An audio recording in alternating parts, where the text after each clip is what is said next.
कुख्यात गुंड गजा मारणे सोबत केलेल्या मटण पार्टीमुळे पुणे पोलिसांना चांगलाच फटका बसलाय।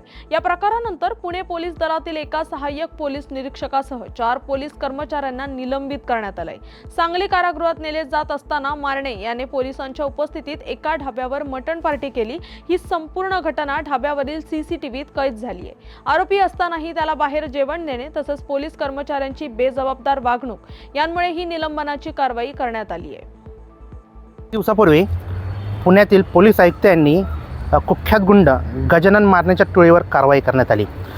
ही कारवाई पुण्यातील खासदार मुरली मोहोळ यांच्या ऑफिसमधील कर्मचाऱ्याला मारहाण केल्यानंतर करण्यात आली।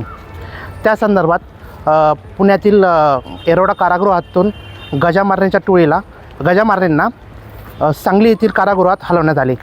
याच दरम्यान काही पोलिसांनी सातारा येथील एका ढाब्यावर थांबून जेवण करण्यासाठी थांबले असता गजा मारण्याच्या काही सदस्यांनी तेथे येऊन गजा मारण्याला पोलिसांच्या गाडीत बसला असताना त्यावेळेस त्याला तिथे मटणाची थाळी देण्यात आली।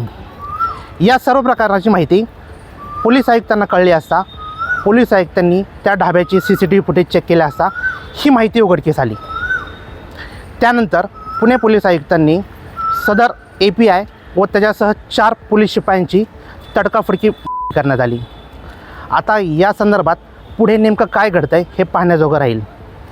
आता पोलीस आयुक्त पुढे काय कारवाई करतात हे नक्कीच आपण पाहूया।